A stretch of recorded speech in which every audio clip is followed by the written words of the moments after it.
ఈ వీడియోలో సామాన్య సమీకరణాలకు సంబంధించిన కొన్ని లెక్కలు చేద్దాము. ప్రశ్న: ఒక సంఖ్యను రెట్టింపు చేసి 7 కలపగా 49 అయినది. అయినా ఆ సంఖ్య ఏది?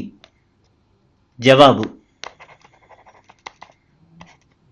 ఈ ప్రశ్నలో ఒక సంఖ్యను రెట్టింపు చేసి 7 కలపగా 49 అయినది. అయినా ఆ సంఖ్య ఏది అని అడిగారు. మనకు కావాల్సిన సంఖ్యను x అని అనుకుందాము.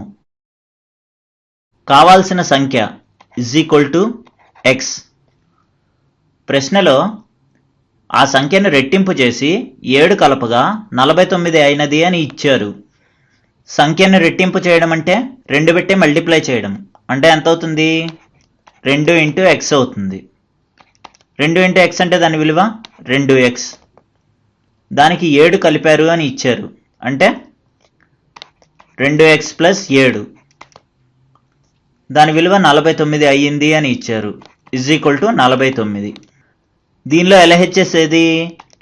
LHS = 2x plus 7. మరి RHS ఏది? RHS = 49. ఇప్పుడు ఈ ప్లస్ సైడ్ని LHS నుంచి RHSకు పక్షాంతరం చేస్తే -7 అవుతుంది. అంటే ఎంత వస్తుంది? 2x = 49 - 7. 2x = 49 - 7 అంటే దాని విలువ 42. ఇప్పుడు ఈ 2ని LHS నుంచి RHSకు పక్షాంతరం చేయగా ×1/2 అవుతుంది.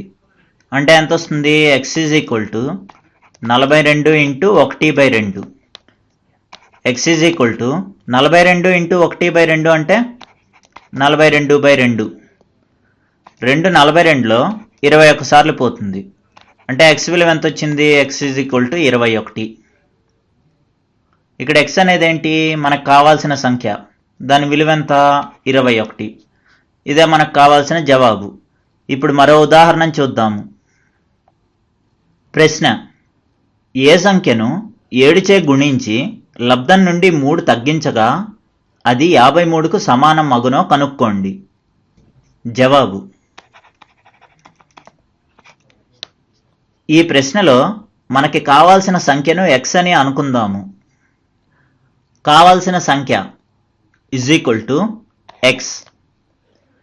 మనకి ప్రశ్నలో ఆ సంఖ్యను 7 చే గుణించి లబ్ధం నుండి 3 తగ్గించగా అది 53కు సమానం అగును అని ఇచ్చారు. ఈ సంఖ్యకు 7 చే గుణించి అంటే ఇంటూ 7 చేయాలి. x ఇంటూ 7 అంటే దాని విలువ 7x అవుతుంది. ఈ వచ్చిన సంఖ్య నుండి 3 తగ్గించగా అది 53కు సమానం అవుతుంది అని ఇచ్చారు. 3 తగ్గించగా అంటే 7x - 3 = 53. దీనిలో LHS ఏమవుతుంది? LHS = 7x - 3 అవుతుంది. మరి RHS ఏమవుతుంది? RHS = 53 అవుతుంది. ఇప్పుడు ఈ -3ని LHS నుంచి RHSకు పక్షాంతరం చేయగా +3 అవుతుంది. అంటే మనకి ఎంత వస్తుంది? 7x = 53 + 3. 7x = 53 + 3 అంటే దాని విలువ 56. ఇప్పుడు ఈ 7ని LHS నుంచి RHSకు పక్షాంతరం చేయగా ×1/7 అవుతుంది. అంటే x = 56 × 1/7.